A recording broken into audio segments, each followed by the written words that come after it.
It's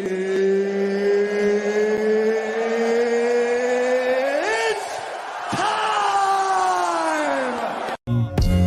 Get up, let me begin. This is TWSN. You ain't heard about us yet, well you better know now, because it's the place that it all goes down on. Ladies and gentlemen, welcome into the latest edition of TWSN's UFC preview show. Today, we will be previewing UFC 270, which is set to kick off around 7 p.m. Eastern Standard Time. Once again, my name is Michael Daly. I am TWSN's co-lead MMA analyst, but I'm joined alongside a few guys who know what they're talking about in the MMA space.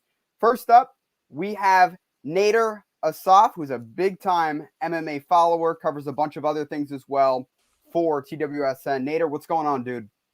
It's been a while since we've had a pay-per-view. I'll say that. I'm really excited. This card, the co-main and the main event are absolutely fantastic fights, and I'm really excited to break it down. December 11th was the last pay-per-view we had. Dash, you were on that preview show as well. What's going on, bud?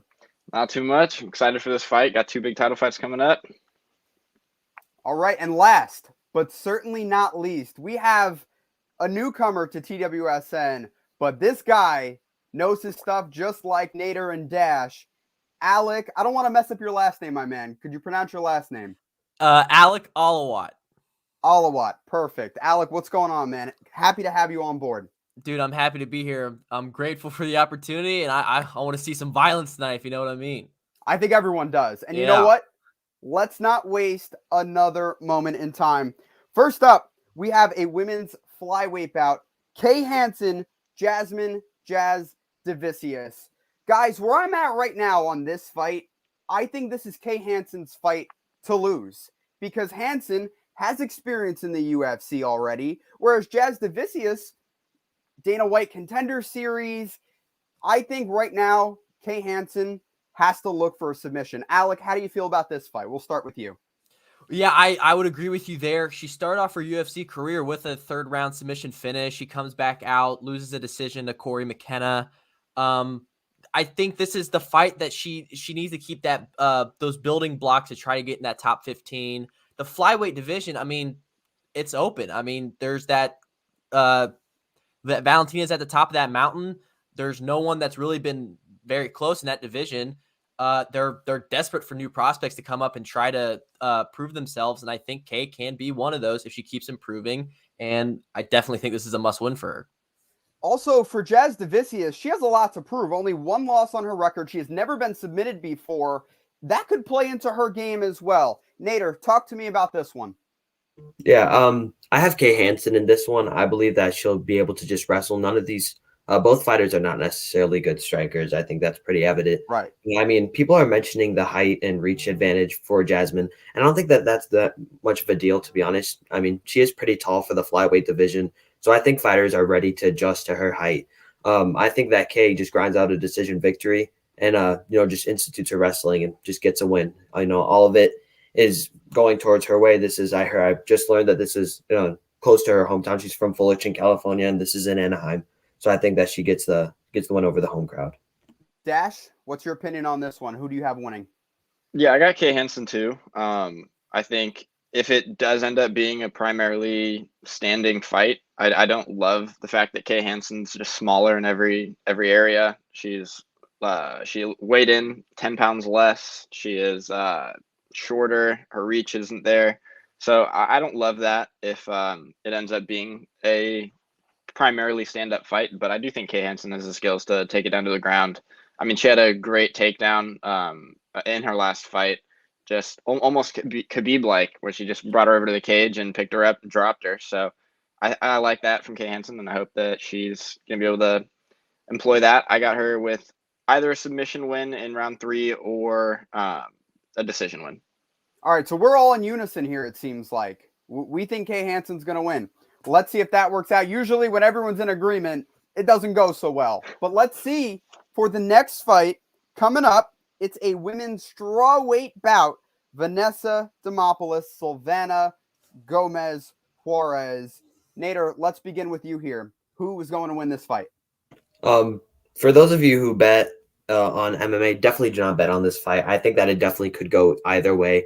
These two women's fights so far, I think that it's very close, but I am going with Vanessa just coming from the fact that I think that she does institute of wrestling. I always tend to choose wrestlers over strikers, especially because, you know, you can always keep the fight does start standing. And I get that saying, but at the same time, when you get taken down with a good wrestler or a wrestler that's at least better than you, it is very hard to get up. I know, especially with these early prelim fights, there tends to be a fighter that could just institute their style. And that's the whole, you know, basis of MMA, whoever can institute their style. And I think that Vanessa does institute her style early on and just, you know, gets another decision victory. But I mean, if it stays standing, I definitely would take Juarez. I have to disagree with you, Nader. I think right now, looking at Juarez, there's a lot to be learned from her last loss to Lupita Godinez back in October. There's a lot to be learned there. I don't see her losing 2 in a row. I know you see it differently, Nader, but I don't see her losing 2 in a row. Alec, what's your opinion on this one? Who's gonna get the dub? Well, you know, this is it's a strange fight. You got two guys. I mean, Vanessa's only had one prior UFC fight. She lost that. Silvana, same thing. One UFC fight prior to this, lost via an armbar in the first round. I know you're saying she can definitely improve on that, but I see you losing via an armbar round 1, and then you going up against another prominent grappler. I don't think that bodes well for you. So you're in agreement with Nader. You think I'm on. Demopoulos going to win? I got Vanessa. Dash, do you agree with those guys, or are you on board with me? I'm on board with you, Michael. Okay. I like Silvana here. I mean, they've both had title fight experience, not in the UFC. Silvana fought for the Legacy Fighting Alliance title, or that was Vanessa, sorry. And then Silvana she fought for the Polish Fighting League's belt. So they're both pretty experienced fighters. So I'm not too worried about one armbar in terms of the ultimate fight.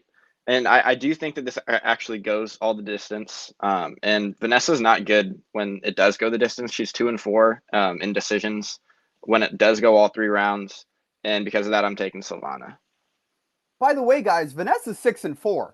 And I'm not here to say Juarez is this great fighter, because she's not. But I don't want to make it out to seem like Vanessa Demopoulos is going just to wipe the floor clean. I don't see that happening.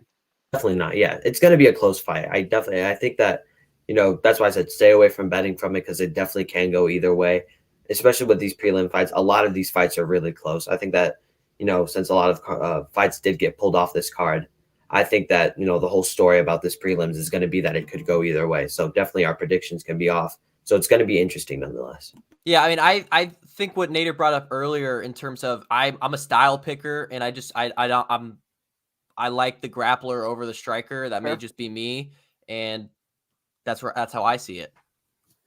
Now, let's switch from a matchup of a grappler striker to the prelims. So now we're advancing from early prelims to the prelims. We have the steamroller, Matt Fravola, taking on Hanaro Valdez.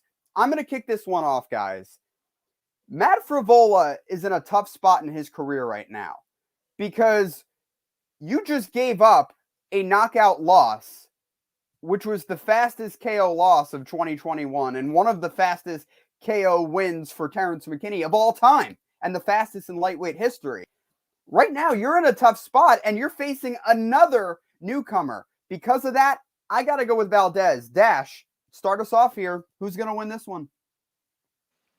I'm right with you. I think Hanaro Valdez is going to get it done by knockout or TKO. I just haven't liked Fravola in his last couple fights. I mean, he's on a 2-fight losing streak to Arman Tsukarian and to Terrence McKinney. So, I mean, yeah, look for the steamroller to get steamrolled. Nader, you are up next. And I completely disagree with both of you, with all due respect. Let me just point out a few facts. All right, I get it. Matt Fravola, you know, Terrence McKinney, fantastic fighter. No shame in losing to him. It was an ugly loss. But just the fact that he's a veteran that's been in there with Arman Tsukarian, Terrence McKinney, Lando Venata, Peja, and Jalen Turner. And he beat Peja and Jalen Turner, by the way, which is pretty interesting, only a couple of years ago. I mean, he's been in there with the best of the best when it comes to, you know, not necessarily the top elites of the lightweight division, but he's definitely been in there with guys who can make a run for the title like Arman. And there's always stuff to learn. The thing about Valdez that scares me is that his output is insane. This dude absorbs 10 significant strikes a minute. 10. His last fight, with his output was insane. He gassed out. He actually got outstruck by 20. He ended up winning, but he completely gassed out in his last fight of the Contender Series with another guy that's trying to prove himself. And if you're on the Contender Series, usually you want to get a big knockout. You need to make a statement because in the end, only select few of you get chosen. I think that being a veteran like Matt Fravola is, I think that he'll just understand that he can't go into like, a barn burner with this dude because he can knock him out. I definitely see a world where Matt Fravola just, doesn't have high fight IQ. He goes in there and he gets starched. But at the same time, I think that he'll use his veteran experience and know that this guy his output is insane, gas him out. And potentially, I don't think he'll get a knockout, but I think he does get a unanimous decision win. That was a long way to say that Matt Fravola is trying to bounce back. That's essentially what you're saying. But you know what, Nader? 7 months ago, heading into that fight against McKinney, I actually agreed with you. I had a similar point of view. I was saying Matt Fravola, he's a vet. He's beaten a lot of guys that a lot of people know about, or he's faced a lot of guys that a lot of people respect. And then you have this upstart, and Terrence McKinney comes in on short notice and starches him. That plays into the psyche, and I think that could have an effect on this fight. Alec, do you think that'll have an effect, or do you see Fravola winning? I do think that'll have an effect, and I would say, let me start off. I'm going to take Valdez, and I think the matchmakers would agree with us, mainly because, you give him Arman Sarukian, and you give him Terrence McKinney, two bright up-and-comers. I think it's clear that they want these up-and-comers to get a nice, easy test against a guy like Matt Fravola, confident knowing that he will be able to build up these prospects. And Valdez, again, he's coming off, he's got, in his last 5 fights, 3 of them first-round finishes, and he even got a rear naked choke in there as well. I'm going to take Valdez, and I think I do like, though, Nader's point in terms of the veteran, but, the old saying, can you teach a dog new tricks? I don't know what's going through Fravola's head right now, how he feels mentally in terms of where he's at in the sport, but I guess we'll have to see. Yeah, and one more point that I just wanted to add in.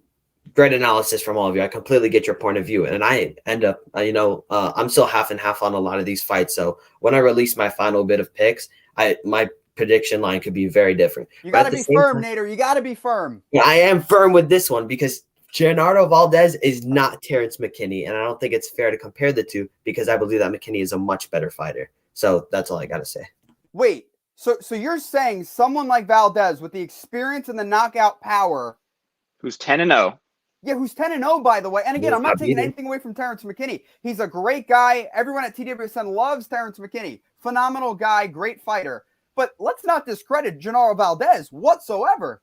Not discrediting him. I'm just saying I think that Terrence McKinney has a much higher chance to make an impact in the UFC than Valdez. Look, we haven't seen McKinney in 7 months right now. You got to show – here's the thing. 7-second knockouts are phenomenal. But we don't really learn a whole lot from them, except for the guy who gets knocked out. That's embarrassing. But in terms of a win, how can you build on that? Right now, it's hard for me to say Genaro Valdez is not as good as Terrence McKinney. It's hard, Nader. It is hard. It definitely is hard. But at the same time, I think that McKinney, just the way that the UFC, Fares Ziam, they're already giving him that. That's not an easy fight. Mm-hmm. I don't think that if Valdez, first of all, I don't think Valdez does it in the manner that McKinney is, whether it was a 7 second. No, 7 seconds is unreasonable to expect from anyone. Exactly. Yeah, exactly. So, I think that McKinney, just the way that the fashion that he did it, I think that they know that this dude is legit. So Fares Ziam as a second fight in the UFC is not easy. So I think that giving him a fight like that shows that they have trust and everybody knows that he is really legit. So I think that it's not a bad. Of course, it is embarrassing to get knocked out in under 10 seconds due to 2 punches and absolutely put his lights out. But at the same time, there's no shame in losing to a guy like Terrence McKinney. There's no shame, but it does prove that you don't have the chin anymore. And that's what it showed to me. And when you're going up against a guy who just has crazy output, all it takes is one. I see it's ending in the first round. And if Fravola loses this fight, his days might be numbered as a UFC fighter. I hate to say it because I love watching the steamroll of Fravola, but his days could be numbered. But let's see. I agree with that. Let's see how this one plays out because we got to keep it going. We have Tony Gravely versus Simon Oliveira in a bantamweight bout. Alec, kick this one off for us.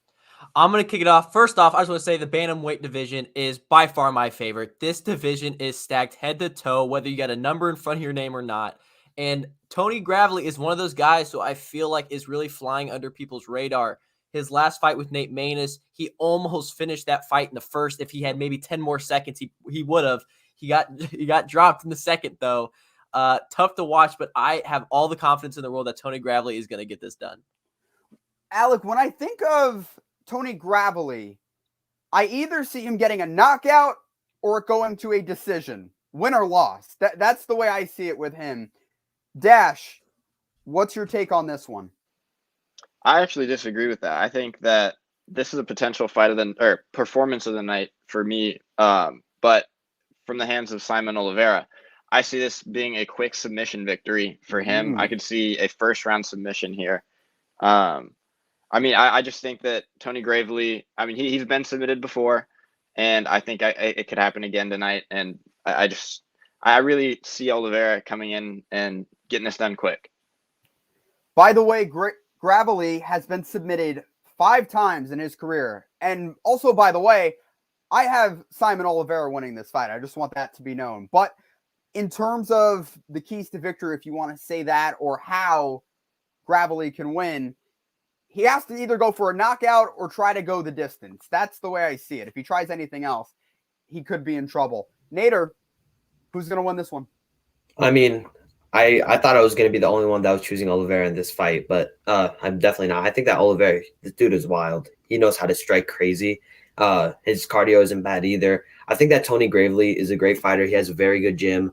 But at the same time, I think that, we've seen wrestling versus BJJ before, and we know that, I love the way that Kamaru Usman put it. Wrestling is like being a bear, but like BJJ is like being a snake. And I think that the snake wins this one. I do see him submitting him within the first 2 rounds, hopefully. I don't think that this is going to be a long, drawn-out fight, and potentially we could be saying, I believe Oliveira, this is his debut, if I'm not wrong. I believe it is. Yeah. Coming off the Contender Series. Debut. Yeah, yep. UFC debut. Coming off the Contender Series. So I think that he submits him and gets a performance of the night bonus, at least one of them to, open up his UFC career. You know what? I don't even really consider Gravely to be an experienced wrestler either. And I think that's going to hurt him in this fight because Simon Oliveira has all the momentum in the world. He's a submission specialist, and he's probably going to try to, from the start, get a submission. So look for that. Look for Oliveira to try it and see how Gravely is able to combat it. Because if there's a chance where Gravely gets in top position, he might try to go for some ground and pound. That's what he might try to do to combat it. Let's continue, though. We have a welterweight bout coming up. We have Jack Della Madelina versus Pete Rodriguez. Guys, I think Pete Rodriguez is in over his head. And I think for anyone who thinks Rodriguez has a real shot, the only chance he has is getting a knockout. But it's hard for me to say, all right, Pete Rodriguez, yeah, he has knockout power, but what can you do on the next level? You're facing a tough Australian here in Madelina. I just think Pete Rodriguez is in over his head, Dash. Yeah, no, I think that you're right. I don't want to discount the punching power that Pete Rodriguez has. He only has 4 MMA fights. He's 4-0, and all of them have been first round stoppages. So he has lightning in his hands, but it's not going to get it done tonight, I don't think. I think that, yeah, he's making a big jump coming in right away, fighting a guy coming off of a 10-fight win streak, who also has power. So I think that the experience is going to win here. I could see this going the distance. I'm not sure because, again, I haven't seen Pete Rodriguez fight more than a few minutes. So he's still a little bit of a question mark. Don't doubt his power, but I think Jack Della Madelina is just the more experienced fighter, and he should get the job done tonight. Nader, the way I feel about this one, this isn't going past the first round. And because of that, I can't go with Pete Rodriguez. How do you feel about this one? Oh, yeah, this could be, honestly, besides some other fights that we're going to talk about later, I think when it comes to just skill and, fighting ability, I think that the gap on this one is huge. I think that Madelina is a much better fighter. And some interesting takes that I've been seeing is that if he's scared about Pete Rodriguez, like coming in, stretching him, trying to knock him out in the first round. He could also use some wrestling. I've heard that he's a pretty decent wrestler, although he didn't showcase it too much on the Contender Series. But I think that this is easily a win. You can, if he's scared about getting cracked, he could just go up and he could wrestle. But I think that he gets a knockout within 1 or 2. And I'm going to be saying I think he gets a knockout within 1. Honestly, guys, I'd be surprised if Pete Rodriguez wins this fight. No offense to him, but he's fought tomato cans. Let's be honest. And I hate offending fighters. I hate saying someone's a tomato can. But let's face it, he hasn't even fought in a reputable regional circuit. So how can I say, all right, you're going to jump to the big leagues now? Put it this way. This is the equivalent of somebody going from independent baseball to the majors after only a few games in independent baseball. This isn't even like someone's in LFA or RFA or other regional things that have a reputation. No, this is like you're playing for the Jersey Jackals, and then on Tuesday, you're getting called up to play for the New York Mets. Sorry, I don't think it's going to work out, Alec. Yeah, I'm going to have to agree with you there. I would have to have a lot of confidence in Pete Rodriguez to confidently pick him. You look at his career, you guys mentioned, 4 professional fights, all first-round stoppages. And he had 1 win in his amateur career that went to the second round. And then his one of his 2 losses in his amateur career went to a decision. So he's been to a decision once and been to the second round once. If this goes past the first round, I don't know what he's doing in the gym, but there's no way when you're in there that conditioning is going to hold up, never going past the first round in a professional fight. And I think that's what Jack's last fight in the Contender Series, he won via decision. So you guys are predicting first round knockouts. I think this could be something where if it gets out of the first round, Jack might just be like, I'm just going to point strike him and just wear him down. Alec, I don't see how this goes out of the first round because Rodriguez hasn't gone past the first round. And I think his motive and what's going through his brain is, all right, I'm going to try to get this guy out of here right away because that's all I know. I don't know right now if Jack Della Madelina is the guy you want to do that with, Alec.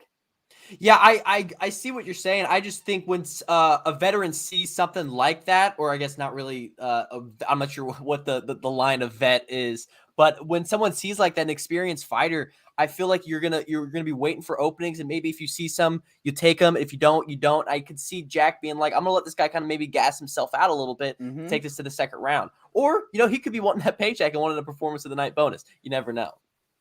I just think that Rodriguez might be a fish out of water here, but we shall his see. Nickname's Dead Game. I definitely agree with that, though. I think it's going to be a too much too quickly. It is. Again, I'm going to use the analogy before we move on here. It's like you're an independent ball pitcher, and then the Mets go, hey, we need a reliever. Come up. Nader, you're a Cubs fan. That would be like someone in the middle of the country playing independent ball. This is like me going up to the majors for a game, with all due respect. But yeah, so I think that this is definitely one of the fights that can just be, an absolute blowout. And I think that Della Madelina could definitely be a performance of the night winner if everything goes right and as expected. We're going to drop down in weight now about 35 pounds from talking about a 170-pound bout to a 135-pound bantamweight fight. Raoni Barcelos versus Victor Henry. Alec, bat lead off here for us. Again, back at the 135s, my favorite. Another absolute dog in Raoni Barcelos. He's coming off a loss to Timur Valiev, and we were talking earlier, that decision could have maybe gone both ways. But he's got wins over Saeed, who's fighting in this card, who people are deathly afraid of. He's got win over that. And then you look at a guy like Victor Henry making his debut. I just think Barcelos is just so hard to bet against. That dude I feel like he's going to be fighting until, when the cows come home. He is a grizzled vet, and he's one of the hardcore fans' favorite fighters to watch. Dash, before I get your opinion, I just want to say this. Victor Henry is one tough customer. Victor Henry is not somebody that you can just spark and get him out of town. But Raoni Barcelos, in his 16 wins, 8 of them have been TKO. So, Dash, Make of that what you will. Give me your prediction. I kind of agree with you. I think that this is going to be a decision fight. It's going to go to decision. I think it'll be a unanimous one for Barcelos. I mean, I do want to say that Victor Henry, he has 14 finishes in his professional career, 6 TKOs or knockouts, and 8 submissions. And Barcelos has been submitted before. I do believe he's been submitted one time. And I could see that being his downfall here. But if we're just going in terms of who I think has the better chance, it's got to be Barcelos. I mean, he's fought the better fighters. He's more experienced in the higher levels of MMA. So I think he wins it here by decision, but I wouldn't count out Victor Henry. I do think if this goes to the ground, it could be a slippery little thing that just comes in, and it's all it takes is one. Don't let that long hair fool you. Victor Henry knows what he's doing, especially on the ground. And this has a shot, guys. And you know, I want to know what you feel about this. I think this might have a shot to be fight of the night. I think it could be an absolute war. I mean, I have a hard time not giving the fight of the night to one of the 2 title fights, just given the history that is in those 2 fights. But yeah, I mean, I think if any fight has a chance to go to the distance and be an absolute war the entire time, it's got to be right up there. I hate giving fight of the night to title fights because honestly, it should be a given that that's the fight of the night. There's a reason why you're on the top billing. But yeah, Nader, do you think this has a shot to be fight of the night, or do you actually have something else for fight of the night? We can talk about that now. Yeah. First of all, I love that reason. I think that, cool. It's nice to get a bonus if you're in the, main or co-main, especially on a pay-per-view. But I think that I think the title should be unexpected fight of the night, because there's usually those 2 guys that just go absolute war, entertain the hell out of the fans. And we just get one fantastic fight that we were not expecting. And believe me, when I see some 2 fighters that I don't know much about just go out war, I'll enjoy it as much as, any main event. So, but at the same time, I think that this could go either one of 2 ways. Barcelos just puts a beating on Henry, and Henry just pulls a Chris Matinho and just, keeps going forward and showing his toughness, or he just starches them and gets them out there. I think the first option is more likely to happen. Barcelos is regarded as, if he came, I've heard people say, if he would have came into the UFC earlier, he could have been a title contender. He's one of those guys that is just fantastic. He's going to be fighting for a long time, like Alex said. I have him personally winning this, but at the same time, Henry, he did have a really good career in Japan, if I'm not mistaken. Yep. And like Dash said, MMA is a game of inches, and one slip, one choke can put anyone out. So it's definitely, he's got not a puncher's chance, but a grappler's chance, let's just say. But yeah, I definitely have Barcelos winning this fight. And yes, it is definitely something that can go and become a fight of the night candidate. Alec, I'll let you have the last word on this one, because this is also the final prelim fight. So after this one, we're going to move on to the main card. Well, actually, I wanted to circle back to something Dash said earlier about this is the last he has gotten choked out before, and I don't want to sound like I'm gonna as respectful as I can. That chokeout was in 2014, so I'm just curious. Maybe Dash, if we want to have a little bit of back and forth here, what do you think the evolvement is? Is that something that could be a plague in his game, where it's something that is his kryptonite, or you just think if it's happened before, it can happen again? If it's happened before, it can happen again. And if Victor Henry is going to have a chance to win, that's how I see it happening. Just because he has 8 submission wins. And that's what got him a title shot in Japan, was just submission. And so I see that happening in 1 out of 100 fights, maybe between the 2. So I definitely want to give Barcelos the advantage here strongly. But again, it's the grappler's chance. It's if he finds himself in a bad position because he's overconfident, Victor Henry's a guy who can capitalize on that. I don't know if Henry's the guy who can submit him, but something I do know is that the main card is kicking off. Michael Morales, Trevin Giles. This is going to be a barn burner. That's the way. Whenever Trevin Giles fights, I love watching him fight, because either he's going to get hurt or someone else is getting hurt. That's the way I see it. Duplessis, that fight, he had a shot to win, but unfortunately didn't go his way.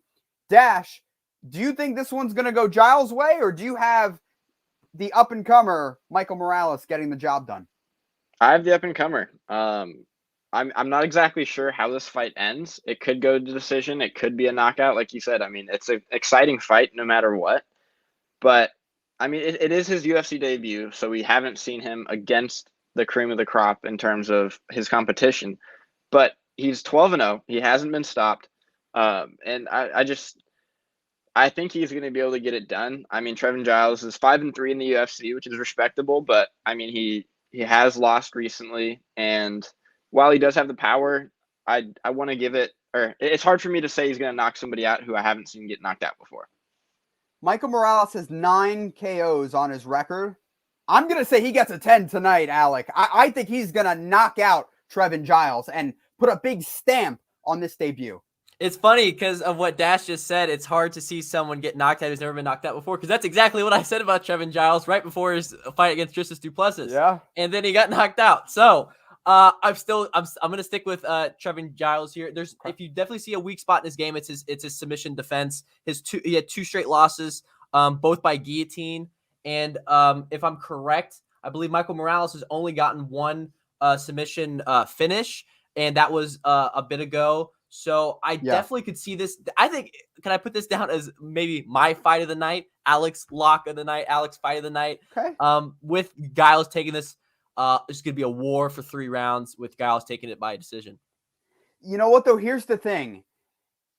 A lot of people expected Duplessis and the Giles fight on the Conor McGregor, Dustin Poirier 3 undercard to be an entertaining fight. And I honestly believe that got to Giles' head. And Giles tried to make it entertaining, and he paid the price for it. Guess what? You try to make it entertaining against Michael Morales, and you're getting smoked. So there is a shot that Giles, who's more experienced, has more experience in the UFC, could use that to his advantage, Nader. Yeah, definitely. I mean, the last time that Trevin Giles fought a shifty striker that knew how to mix in a takedown or two, it did not go very well. I was one of the guys that was on the Duplessis train for UFC 264 along with Dash. And, I hate picking against Trevin Giles because I definitely don't think he's a bad fighter. That loss defined his career in any way. He's a great fighter, but I just think that Michael Morales is just fantastic. I think that he's one of the guys that can just come in only if he's 22 years old. There's a 7-year, age gap, but he's one of those guys that can just come in and make an impact right away. And also don't forget, 5-inch reach advantage for Morales. He's a shifty striker, and Trevin Giles cannot take him down if he cannot get inside. And not only that, Michael Morales knows how to wrestle too. They're like neck and neck for every single aspect. I just think that, Morales is just style, not necessarily his skills, but his style, if that makes sense, is what's going to get him the win. So I'm definitely taking Morales, although Giles is still a fantastic fighter. Absolutely. You know what, though? It's hard for me to pick Giles because I was all in on Giles for Duplessis. I was all in. I was saying, you know what? Giles is going to win. It's going to be his one to go. And guess what? I was wrong. So he's got to show me tonight. He has to show me. But we're going to keep this show rolling. That was the opener for the main card. Now we're going to we're going to go back to the bantamweight division. And we're going to talk about a ranked fighter. And Alec, I know you're excited for that one. So we're going to go with you first. Cody Stamann, Said Nurmagomedov. Alec, kick this one off. I'm gonna start just by talking about Cody Stamann because I'm a big fan of Cody Stamann. I want to brag about him a little bit. Stamann, we talked about this earlier. His last 2 losses, Divishvili, one of the top guys, probably gonna be fighting for a title soon. He's gonna be in that title picture. Jimmy Rivera, it's up for debate. I love Jimmy Rivera fighter. I don't think that's a bad loss. And then his other loss in the UFC is to Aljo, who, amid controversy, he's still a hell of a fighter, one of the best in the world. But I'm going to take Said. I think this is going to be a 3-rounder. I think this is going to go to decision. Cody Stamann is a tough SOB, and I can see him eating a lot of strikes this fight. And I could see it being a performance of the night for Said. I think that's what a lot of people are expecting. Said is one of the hotter up-and-comers in a lot of people's books. And I think this is going to really rise his stock in the 135-pound division. Right now, on paper, this should be the fight of the night because you have a guy in Cody Stamann who's ranked. And then you have another guy in Said Nurmagomedov, who's a very skilled striker. I think it's a very good matchup for both of these gentlemen. But what scares me, if I'm picking Cody Stamann, you're on a 2-fight losing streak, okay? And you're facing Said Nurmagomedov, who hasn't fought since October 2020, but he has the momentum in my eyes coming into this fight, Dash. I have to go with Said Nurmagomedov. I think he's a better striker, and if the fight goes to the ground, he knows what he's doing down there as well. Yeah, I mean, you know what his last name is. You're not taking him down. If I'm fighting, I'm not taking him down. But I mean, yeah, I got Said here by decision. I do think that this should be a 3-round war, and I do like this being a fight of the night as well. I think that, like Alex said, Stamann's a guy who can just absorb shot after shot, and he'll keep going. And Said's an exciting striker, so I do like this. And yeah, I think the 2-fight losing streak it's just concerning to me for Stamann. I mean, his last win came right after the death of his brother, in a very, very close fight with Kelleher, that ended up going to decision. So I think that was an emotional roller coaster, and he's on the downturn of that, unfortunately. And I don't think he has too many more wins in the UFC left in him. And I think that now, I mean, we're seeing him getting put up against a rising prospect, and I think that may be his future in the UFC, unless he can get it turned around tonight. But I just don't see that happening. You know what, Nader? Before I go to you, there is something I want to say. Said Nurmagomedov is of no relation to Khabib Nurmagomedov, and you know what's interesting? They don't really know each other. So I've seen a few interviews where Said's talked about Khabib and the influence, but the way Said fights. Now it makes sense to me. Yeah, they don't really know each other because Said's a lot different than that typical Dagestani striker. If anything, he's kind of like Khamzat Chimaev if we want to relate him to a Russian fighter. Now, and I'm not comparing him to Chimaev exactly, but in terms of the idea, okay, I can grapple if need be, but I'm going to let my hands go. So, Nader, how do you feel about this one? I personally have Said Nurmagomedov, and I just wanted to point out a few things. Well, first of all, yeah, he is one of the only Dagestani type guys that are Russians that will stand up with you. There's like 3 guys in the UFC that will really do that: Magomed Ankalaev, Zabit, and him. And I view him as like almost like a little mini Zabit, although they're Zabit's 1 weight class ahead of them. Although but he also hasn't fought in how long either. Of course, but I think I'm just like style wise because they're 2 dudes that can strike with you. And they're wild. They will throw a spinning back fist, spinning elbow, spinning kick. They'll throw whatever they want at you. And, his gym is fantastic. He comes from Dag Fighter, which is a gym that holds the likes of Omari Akhmedov, Zabit, Magomed Magomedov, just, all around fantastic fighters. And the main thing that I'm going to be pointing out here, so if Stamann is going to win, or Stamann, however you pronounce it. Stamann, yep. Stamann, yep. He's going to have to, pressure him, That I think that's a pretty commonly agreed thing, but it's going to be really hard to pressure someone that's not only 2 inches taller than you, but has a 5.5-inch reach advantage over you. Said has a 70-inch reach. Cody Stamann has 64.5. That's a huge thing. And like Dash said, I think that this fight was meant for Said to win. So I have him personally winning. I don't think he knocks out Stamann. I think he's a tough dude, but it's definitely going to be an impressive showcase from Nurmagomedov. The last thing I'll say about this, and you guys can feel free to jump in and comment on it. If Stamann loses this fight, I don't know where he goes. I'm not saying he's going to be knocked out of the UFC and bumped out. For one, he won't be ranked anymore. And 2, I don't know who I think at this point, if you lose 3 fights in a row, you become a gatekeeper. So feel free to jump in, Dash, if you want to kick that one off. But I don't see where he goes.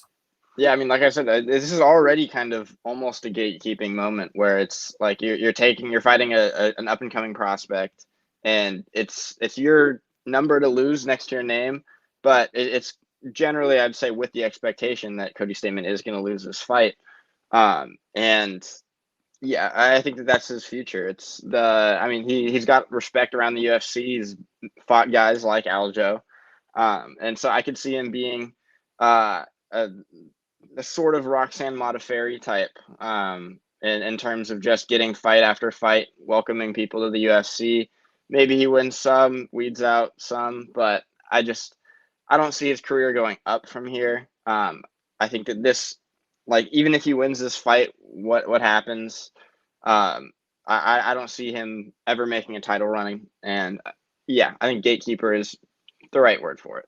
Yeah, I mean, I think the UFC probably has already had this decision or had this discussion amongst themselves. I mean, you look at his last fight, even with Divashvili, who they have high hopes for. But again, someone's got to do it.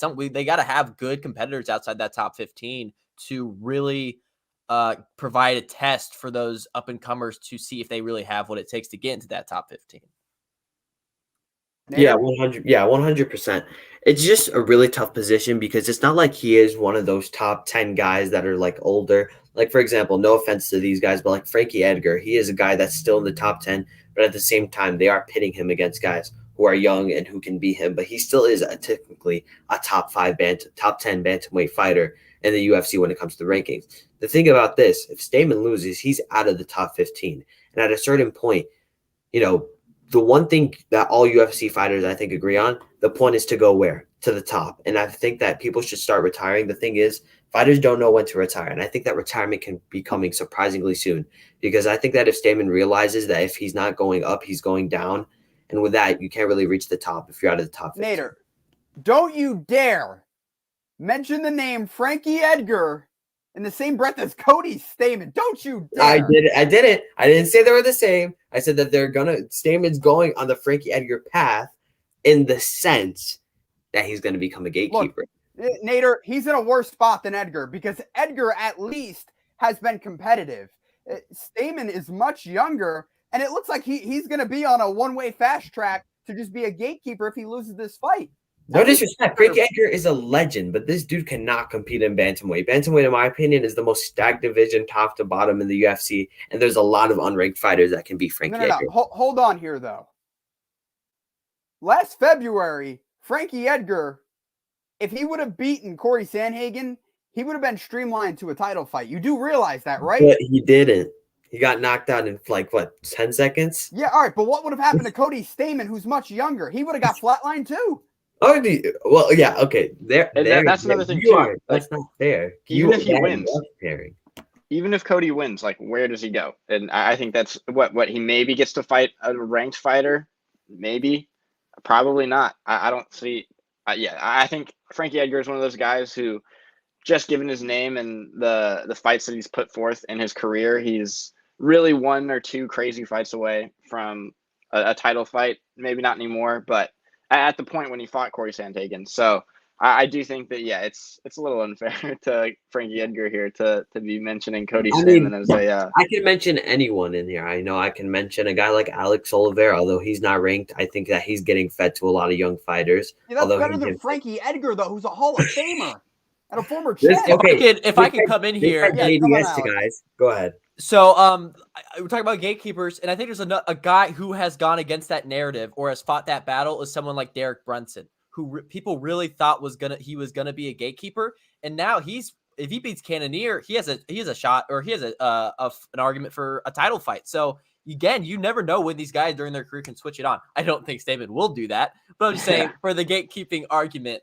I think that's something to consider. Also, I'm not sure if Khabib is still out there scouting talent, but I could see Cody Stamann suiting up for Eagle FC maybe in the future. You know what?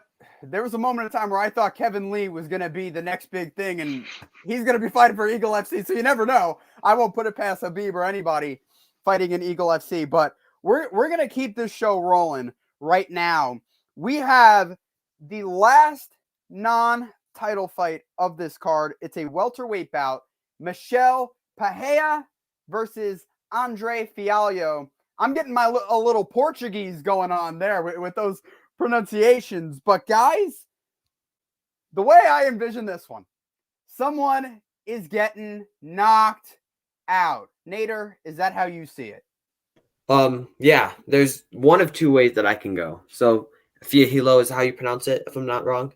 Fiaglio, yeah. So the thing about him, he can knock out anyone. He has a very, very, very good power, But the thing is, Michel is frustrating, not only to fans that bet on him, but to fighters that fight him. And I can see a world where Andre he tries knocking him out, and then Michelle just starts running, backflipping, jumping off the cage, jumping off the scoreboard, jumping into the second row, and he just goes insane. And then Andre ends up, gassing himself out in the last couple of rounds, and Michelle just goes to work. The thing is, I think that Michelle will once again do something crazy, feed into the energy of the fans, and do something he probably should not. And just like Alec was saying before we started the show, when he backflipped onto Nico Price's face, which is illegal, by the way, because he kicked the grounded fighter. But I think that Michelle, his career narrative is starting to flip in the sense that he's going towards somewhere where he's actually trying to be, a ranked fighter. He was supposed to fight Salikov. That would have made him a top 15 welterweight in the UFC. He had to pull out, so now he's fighting Fiaglio. So I think that Pereira gets it done, but definitely don't be shy to say that Andre could knock him out. You know what? I'm not going to be shy here. Peja is knocking out Andre Fiaglio, Alec. I'm sorry. Here's the thing. I'm going to read off the promotions that Fiaglio has fought for recently. And you could say I'm being harsh. And he has all KO wins, by the way, or most KO wins. UAE Warriors, which is reputable, don't get me wrong, but it's not the UFC. XMMA against James Vick, but it's a washed up old James Vick. It's not the James Vick that we all know and love. So Michelle Peja, man, he is going to get an impressive, emphatic victory, Alec. That's the way I see it. How do you see it? Best punching bag in UFC history, James Vick. That's disrespectful. Oh, God. I know I said he's Calvin lost. Kattar's coming from that title. He's coming for it. The slander. Everyone's catching stray bullets, Alec. I know. I'm going to try to avoid any of that. But so I do agree. I'm going to say Michelle probably takes it because I do like Fiaglio. I was going to let you handle the pronunciations, but I guess I got to jump in sometime. Go for it. So I would be confident taking Fiaglio, and if he was up against any other welterweight vet, except for Michelle, because Michelle is just so unpredictable. And I really think movement is one of the keys in terms of avoiding knockouts and avoiding a striker's big shots. And I think that's kind of hidden. There's a lot of stuff that I feel like is hidden under Michelle's game with his flashy style, because you have to be an educated striker to be able to pull stuff off like he does. Because if you don't, you're getting put on the ground. So I think Michelle, I'm not sure if he's going to knock out Andre. I'm not confident enough to say that. I could maybe see this being a decision. I could see it being a knockout, but I do think I'm confident enough to say Michelle takes this fight. But I don't think this is going to hurt Andre too bad, because I don't think a loss against Michelle is too bad to have on the record.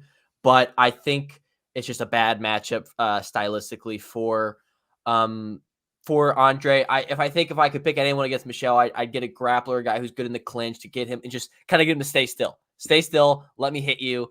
And I don't think Andre is going to be able to do that. Dash, I'll let you have the last word on here, because actually I want to bring up something here. And Alec made a good point.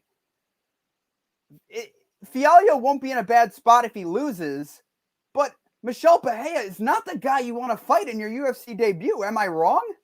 No, not at all. And I think that mentioning like Alec was kind of saying, there's a lot of stuff hidden in his flashiness. And one of those things is a very unique movement style. And not to say that it's to the level of Dominic Cruz, but I mean, he's one of those guys where you can game plan only so much for a guy like that. But a lot of what you're going to see, you can't replicate that when you're training in the gym. And so I think that regardless, he's a dude who's going to be surprising in some way. We never know what he's going to do as fans of the sport. I mean, he does something brand new every time. I wouldn't be surprised if he just mid-round jumps up and runs a full ring around the octagon on top of the railings. I mean, you never know what he's going to do. But I think that he's going to get the KO here. I don't see us going to decision. I think that somebody gets knocked out. I mean, Fiaglio has had 3 first-round knockouts in his last 3 fights. But I just think that, I mean, Michelle Peja is not the guy you want to fight when you're coming into the UFC. And he's going to get it done tonight. I just don't want Michelle Peja to be a hot dog. I mean, there are times where he just clowns around. It's like, dude, if you focus, you can be so murderer. Good. Yeah. He's so, I mean, look at his first fight in May 2019. That's when everyone was like, wow, this dude has the goods. This dude has the good stuff, but that's all we got for this one. Nader actually has some breaking news. So Nader, chime in. I'm not sure if this is confirmed, Okay. but apparently Glover Teixeira and Jiri Prochazka has been set for UFC 274 in Rio de Janeiro, Brazil. Okay, so UFC 274, and I'm spitballing here because this is all new info to me. What would that be, May or June? Probably That would June. be May. That's May. also the card that Oliveira and Gaethje are rumored to be on or in the works for. So we could potentially see 2 title fights, 2 Brazilian fighters going back to Rio to defend their belts, which is very interesting. 2 of like the biggest guys in Brazil right now. Yeah. 2 of the biggest guys in the UFC in general too. So I mean, I'm not sure if that's 100% confirmed, but I have seen that it is in the works. Alec, I mean, that's breaking news. We could talk about it quickly. How do you feel about that one? That is crazy, especially with the UFC London card, getting some London guys on that, and now getting 2 of like the biggest stars for Brazil in Brazil. I'm kind of worried though because I'm not sure about Glover. I am a big Yuri fan, and Glover, I'm not too sure about that. Stop it! I haven't got a chance. Glover, you can't discount Glover, but Glover Yuri's is the future of the light that heavyweight man division. Unconscious. Yuri's the future of the heavyweight division, or the light heavyweight. Yuri is the future. And Nader, I saw you saying something. Did you want to say something? Yeah. It is confirmed. Multiple official sources have confirmed that it is in the works. But the future of the light heavyweight division is Magomed Ankalaev. I'm sorry, I said it. It's not Jiri.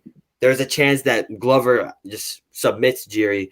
I'm not on the hype train with him. That's all I'm about. I don't like to make certainties in this sport, but I think I might be pretty confident to say that if Yuri and Magomed face off, I think I'd be pretty confident taking Yuri in that fight. Oh, hold on. Yuri's the same guy who almost got knocked out by Dominic Reyes. And we're so certain now to say, oh, Glover Teixeira doesn't have it. Come on. Glover Teixeira is going to dog walk Jiri Prochazka. I'm saying that as respectfully as I can. I know our CEO, Malik Wright, loves to say respectfully. I'm being respectful as possible.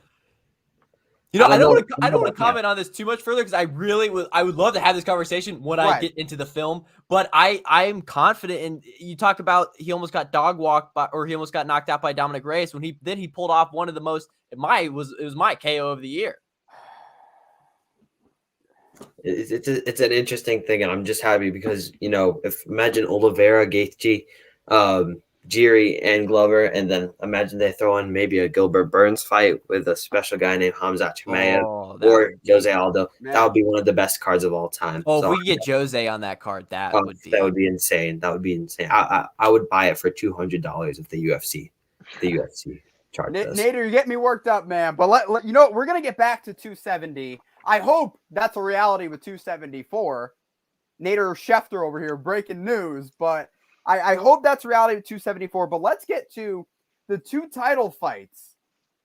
The first one, though, and this is the one I'm loving right now. It's a trilogy. How often do we get that? A trilogy, and all 3, by the way, were title fights. So I can't wait to see Brandon Moreno, Davison Figueiredo.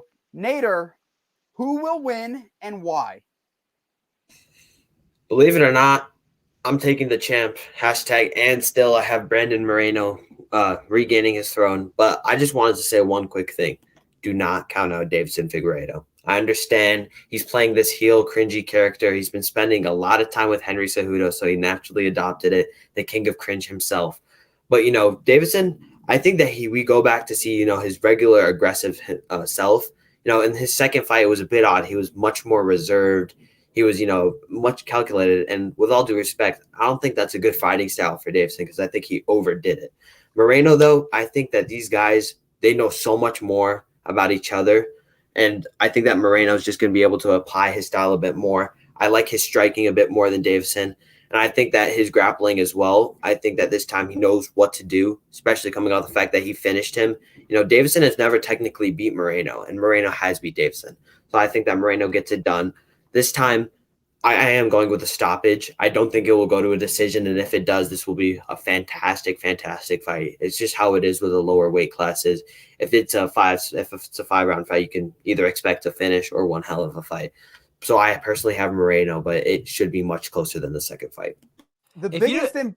Could I jump in real quick? Yeah, go, Alec, go. I heard something that Nader said. First off, I'm agreeing with that take. I have Moreno, but then I heard you said that you liked Moreno striking better than Figueiredo, which I would disagree with. I think Figueiredo, I mean, in terms of what you classify as strike, you talk about like the technique or maybe the power. I think Well, sorry, I meant to say boxing. I like his boxing a bit more. Okay. Striking Yeah, overall, I think is. Look at Nader. Look at Nader trying to defend himself here. Yeah, well, it's like The backtrack. it's stuff that happens with these guys who maybe are cutting too much weight. Like I think of like Conor when he was at featherweight. He was dominant because he hit so much harder than those other featherweights, but he could barely make the weight. He was killing himself to do it. And you look at Davison, he had that hospital trip in before he lost the title. And you look at him when he's cutting weight, he does not look good. But that power still translates. And I don't think Davison is long for this division. I think if he loses this, I could see him going up to 135. Moreno, I feel like is perfect for this division. And I think I'm a big fan of the flyweights. I'm a smaller guy myself. So this is exactly what this flyweight division needs in terms of marketing. They need this big rivalry. They need this trilogy fight, especially with a guy like Cejudo leaving, DJ leaving. Moreno is a star in Mexico. I'm kind of getting off on a tangent in terms of like the overall aspect of the division, but yeah, I got Moreno doing it. I think that weight cut is still going to be an issue that Moreno's not going to have to deal with on his end. Alec, what I'll say to that, and then we'll turn to Dash here. If Figueiredo loses, I think this is his last fight at 125 because he has a shot to go on a tear if he moves up to the 135-pound division. To be honest, though, if it hadn't been for that kick below the belt in the first fight, Davison Figueiredo would have gotten his hand raised the first time around. So if it wasn't for that, I don't even know if we'd have a trilogy right now, Dash. Yeah, I think that I like Figueiredo here in this fight. Good. And yeah, I think that like Alec alluded to, there was some health issues that he had making like before their second fight. He spent some time in the hospital and he came out flat. And I think that you have to take into account the circumstances around that because that's not the normal fighter that Figueiredo is. And I would say he actually looked pretty solid for the I would say he looked pretty decent in terms of his weight cut this time around. I think that he actually looked pretty shredded and not in an unhealthy way. And I think that, yeah, he's going to come in and I like a knockout or a TKO in the first 3 rounds for Figueiredo. I think that he's going to get it done. He has the power. I think this is almost, you could draw parallels between this and the Ciryl Francis Ngannou fight. You got a guy who's much more of a power puncher and that has that just total rock of the fist, and that's Figueiredo. And while I may see it going a different way in the next one, I think that Figueiredo is the guy who's going to be able to get it done here. I like Moreno in terms of he should be able to outpoint Figueiredo, but with Figueiredo, the power is just, I think it's going to be too much for Moreno this time around. And like you said, I think he should have won the first one if it wasn't for the below the belt strike. So, I mean, I think Figueiredo's going to come back and he's going to get the title back. I wouldn't be surprised to see him make the jump up and try to become a 2-division title holder. Because I think that ultimately moving up to the next weight class is going to be better for him long term. And so I wouldn't be too surprised if after this trilogy with Moreno, he loses a little bit more of interest in this division. I do want to say, and Nader, I'll let you chime in because I know you got something to add. If he loses, sure, we'll talk about him moving up. But there's still a chance Davison Figueiredo wins this fight. And you know what? I have him winning. Because in the first fight, there were times where Brandon Moreno got his back, and it wasn't a problem. The second fight, though, Moreno made adjustments, got his back, and the fight was over. I think this time around, training with Henry Cejudo, that is going to be the difference maker. And that's why I have Davison Figueiredo winning, Nader. And then, Alec, you can jump in after Nader. Yeah, I mean, there may be a bit of bias of me of wanting to see a extreme weight cut Figueiredo be added to, like, I don't know, the best division in the UFC in bantamweight. There's just a part of me that really wants to see that. But just to think, I mean, Figueiredo, his ability to make adjustments just like Brandon did is obviously evident. He's a fantastic fighter, and there's a reason he's at the top. And I think that training with Cejudo is a great idea just because, from the wrestling aspect. And I actually love that point, Michael, because I remember at the 263 show, our first ever UFC live preview show, I remember I talked a bit about how, he got right back up after Moreno took him down, and Moreno made those adjustments. So I love that point too. But yeah, there's just a part of me that is just imagining, Figueiredo wins his belt back, tries for going for double champ status, and fights Peter Yan. And that just blows my mind. I mean, I get it. I probably would still pick Peter Yan because he is the rightful champion of the bantamweight division. Dorian, I know you're not going to be happy to hear that. He's a huge Aljo fan, but it's just parts of me that are just thinking about all the possibilities with this division that Dana was almost trying to get rid of a couple years ago. So I think that this fight is just huge for the history of the flyweight division and opens up a lot of potential storylines and fights from now on in like the next 5 years in this division's history.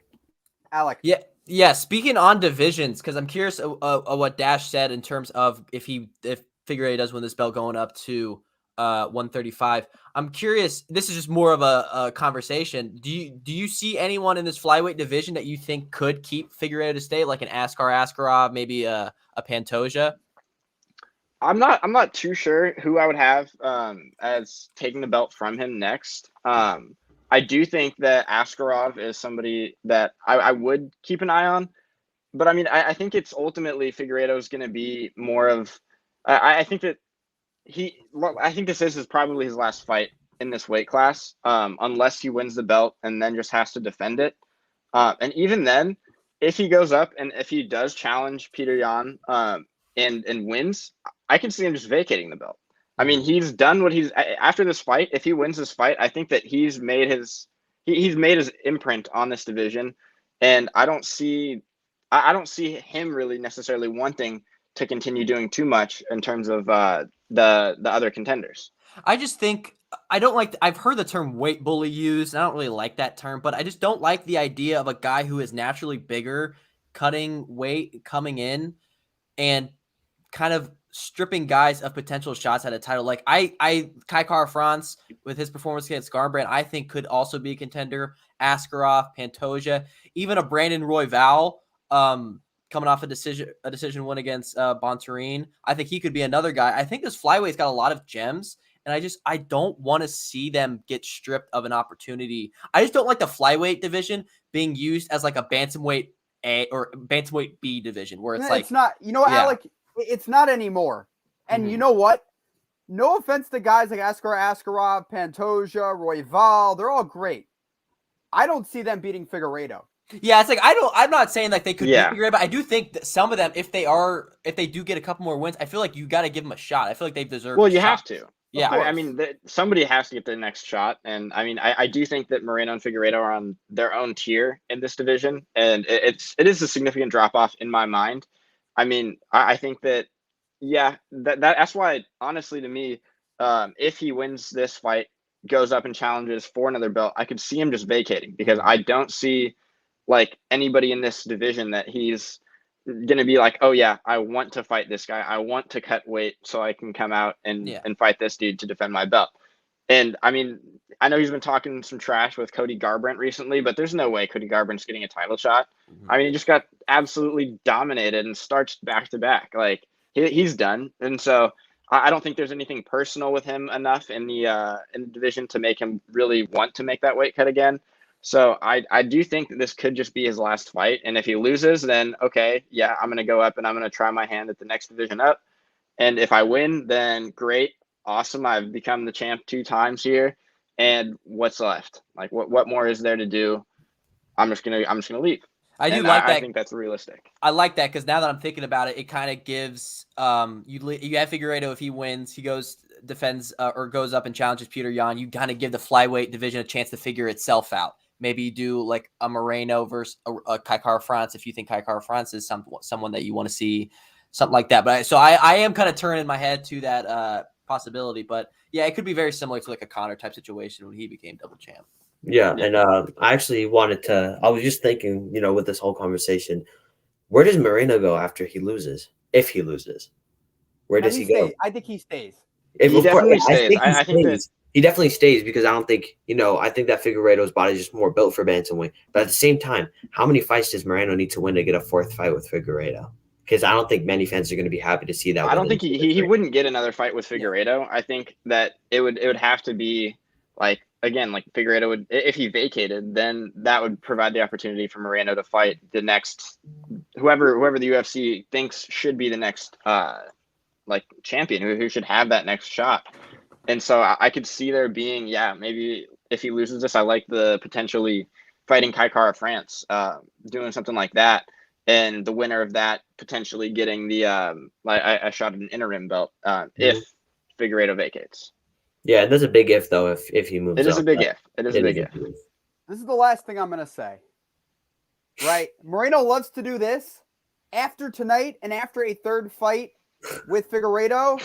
Break that heart, baby. Figueiredo's getting his belt back. That's what's happening. I'm tired of people overlooking Figueiredo and saying, "Oh, Moreno's great." Moreno is great. But Figueiredo was the same guy who dispatched Joseph Benavidez and treated him like he was nothing. That was the most brutal fight I've ever seen in my life. And one of the most one-sided title fights I think I've ever seen. That was absolutely disgusting. That was crazy. As a collective MMA base, we forgot how good Davison Figueiredo is. And tonight, win or loss, he's going to prove it. So I think he's going to win. I know Alec and Nader, you guys think Moreno. Dash is on my side with Figueiredo. Let's see who comes out. But that heart, break it, baby. There's no way that heart's staying intact. Let's move on, though, to the reason why we're all here. The big boys, the big show, the heavyweight title fight for the undisputed crown.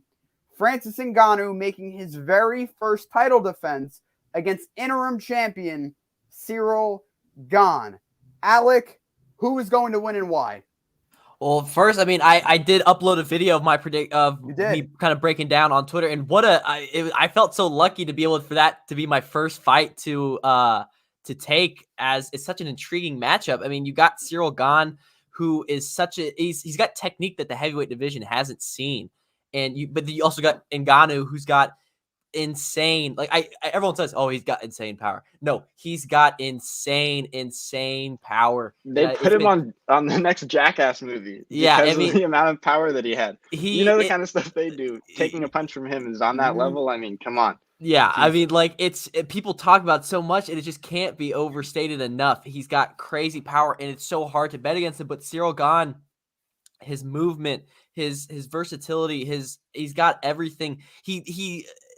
He's someone that it's just so hard to solve the puzzle, because it's something that you have to solve the puzzle during the fight. You can try to prepare and game plan as much as you can, similar to Michel Pereira. They don't have very similar styles. Of course, Michel is a lot more flamboyant, but it's terms of you can try to prepare all you want, but Ciryl Gane is just so smart and so technically sound that you're going to have to solve it in the middle of the fight. You're going to have to solve it while he's sitting there right in front of you. And can Francis do that? I'm not sure. I mentioned that I had this going all 5 rounds. I think it's I don't want to say it's going to be a boring fight, because, us hardcore guys, we love any fight. But I don't think this is going to be something that you're going to see a lot of slobber knockers. I think it's going to be something that's very precise. Ciryl Gane's going to be very precise in terms of how he picks his shots. And I think Francis is going to get very frustrated, and he's going to get very tired throughout the fight. Nader, before I turn to you on this one, I just want to let it be known. Francis Ngannou, in my opinion, is the second greatest knockout artist of all time, right behind Derek Lewis. If he's not 2, he's 1A, right? He's right there. And Francis is phenomenal, like Alex said, can knock anyone out with just one punch. Ciryl Gane's different, though. And I have been the conductor of the Ciryl Gane hype train, choo-choo, for well over a year now. I fell in love with this guy after he beat Tanner Boser back in 2019. That's how talented Ciryl Gane is. Ciryl Gane has the footwork, like Alex said, the technique, and the ability to survive any storm that most heavyweights don't have. Most heavyweights want to brawl. And that's how Ngannou has gotten off to such a great start to his career. Because of his power, he can cut your lights out in one punch. I'm going to put it this way, Nader. We will not see an Alistair Overeem 2.0. If Gane gets caught, I think it's going to be an overhand. I don't see it being an uppercut from hell that he doesn't see. Oh yeah, it's definitely not going to be one of those where he's just like, going buck wild and just swinging like crazy at Francis Ngannou. That is just, not a possibility with Ciryl Gane. Ciryl Gane, one of my favorite fighters in the UFC to watch. Back when I was in Jordan over the summer, I stayed up till 7, 8 a.m. to watch Ciryl Gane fight, and it was definitely, a great decision. This dude is insane. But the thing about this fight is, and if you've been talking to me the past week, especially, or actually past month, I've been absolutely baffled for this fight. I am going to say a pick of mine, but I've been absolutely baffled for this fight. At first, when Gane just destroyed Derek Lewis, like I don't think we've ever seen Derek Lewis get destroyed. Many people thought he was going to retire after that fight, after what Ciryl Gane did to him. And, I was like, Gane definitely going to win. But at the same time, there's just that mystery with Francis that you don't know. We didn't see that much in the Stipe fight. I think that if that Stipe fight went 2 more rounds, a lot more people would be taking Francis Ngannou. But we just don't know if he's a different fighter. And I'm, especially with picks, I'm going to be taking Ciryl Gane. But definitely I see a world where Ciryl Gane gets knocked out too. Don't think that this is going to be an easy win whatsoever for Ciryl Gane. In Ganu, there's no easy wins. This dude hits as much as a small smarts car. Basically, machinery, a vehicle coming at you, I think it was 60 miles an hour, something like that, is as hard as Francis Ngannou hits. But there's one thing in specific that I want to point out. When he was fighting Volkov is a very, very good puncher. He can put your lights out too, definitely. He's a huge, huge guy. He was inches away from Ciryl Gane's face a lot. And I think that in the sense that Ngannou's better than Derek Lewis, have more volume, be careful. That's all I'm going to say. But I'm taking Ciryl Gane in this one. Definitely don't count out Ngannou. Dash, are you going to put the curse on us by going with Ciryl Gane? Or do you see Francis with a one-hitter quitter? I'm gonna put the curse on us, unfortunately. I see this fight going 2 ways, and both of them are like Derek Lewis fights. I see it either going like the Derek Lewis versus Gane fight, not to the same extent, because in my mind, while the styles of knockout artists are similar between Derek Lewis and Francis Ngannou, I think they're different tiers of fighter. I mean, Ngannou is just better, and I mean, you can never count out a guy like that. And like, I was one of the people who thought Derek Lewis, is he going to retire? Like, he looks broken in the ring. But Ciryl Gane did that to him, and we saw what he did against one of the top heavyweight prospects, Chris Daukaus, in his next fight. He came out there and he dominated the ring, and he walked him down. He forced him to do – he learned from the Ciryl Gane fight. He didn't let himself be on the back foot, and he forced the pressure. And ultimately, he couldn't dance around. Like the way Ciryl Gane danced around, Chris Daukaus tried to do the same, beat him with speed, beat him with touching, and it didn't work. I mean, and that's if Ngannou is going to win, that's how I see it happening. And he takes control of the octagon. He backs down Ciryl Gane and forces him to fight where he wants. But Ciryl Gane's he's just on another level with that. I haven't seen him ever look uncomfortable in a fight. He's always the fight is going exactly how he wants the fight to be going at all times. And I think this is definitely his biggest test yet. But I haven't seen anything from Ciryl Gane that's going to make me think, he's going to lose. And while they are former training partners, I would like to put that out there. I mean, they've both fought against each other. There's immense respect between the two fighters. I mean, Ngannou said, he came out, I think he said he knocked him out with a head kick, I think, in training one time. But, I mean, how long ago was that? That was years ago. And since then, has Ciryl Gane even really gotten touched with a powerful shot? I don't know. I mean, Derek Lewis hit him, 3 times in that fight? Like, it's just, there's levels to this stuff. And I don't think we're going to see another fighter like Ciryl Gane for a long time.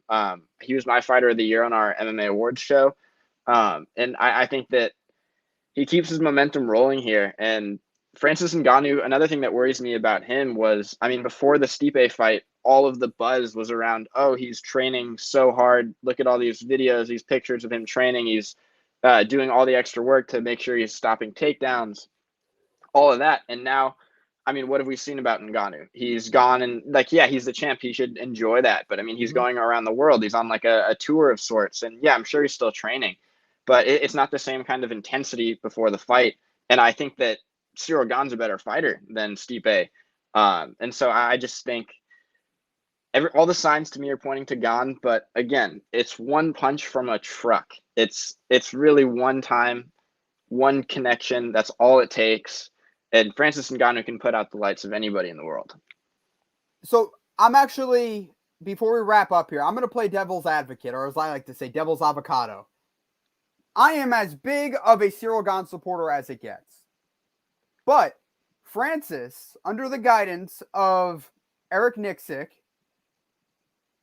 has made leaps and bounds improvement as a grappler.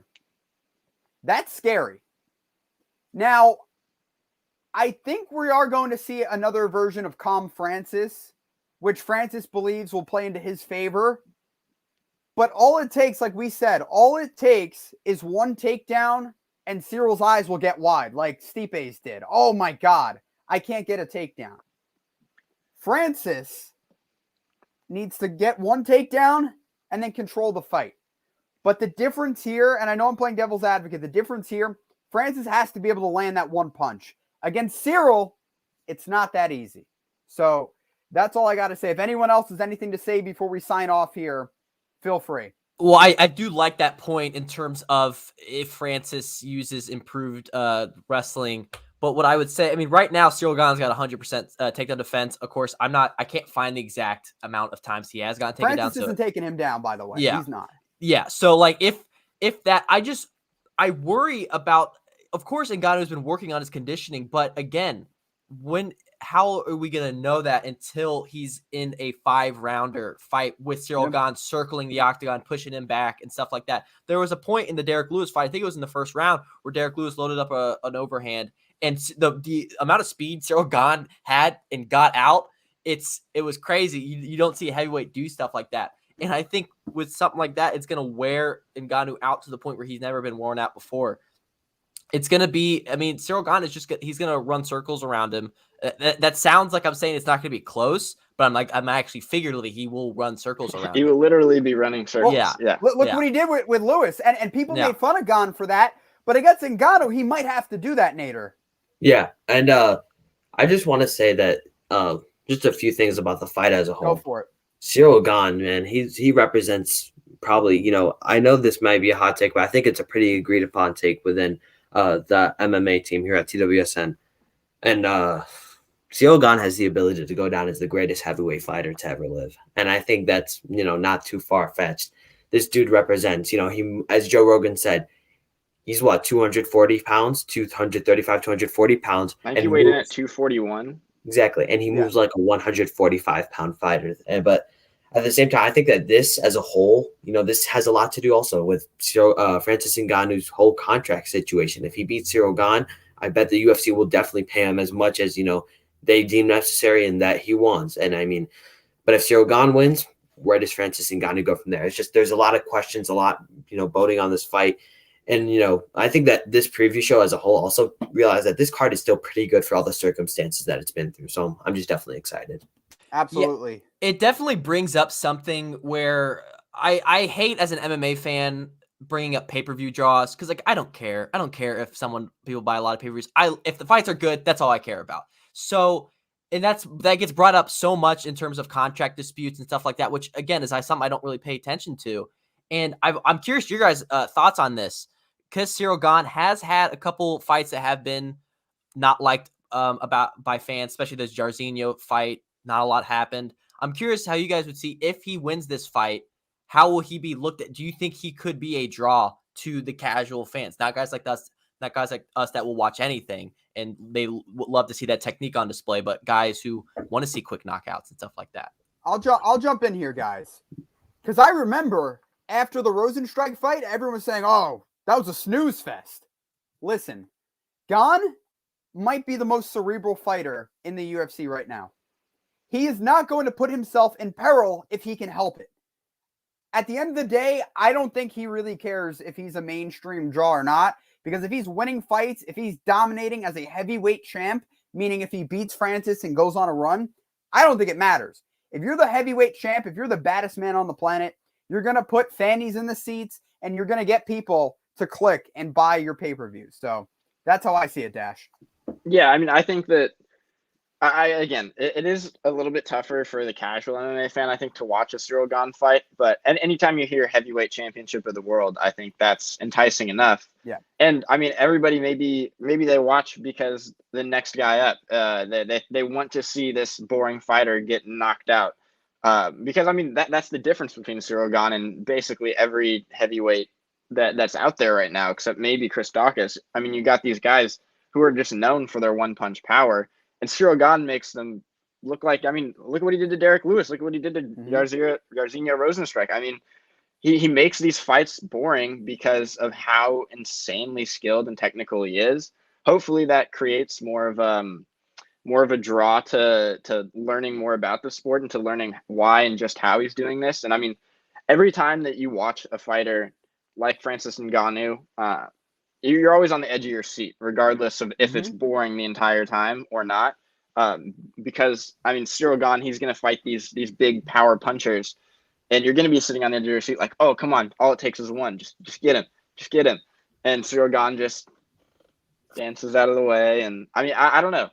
I think that there's always going to be the draw for the heavyweight title fight, but I do see where you're coming from in terms of I think he may be one of the least exciting champs in the heavyweight division, but probably could be one of the most dominant, if not the most dominant, to ever grace the UFC. Yeah, from a marketing standpoint, I definitely think it would be smart to lean into the heel character a bit to draw up that I want to see this guy get knocked out.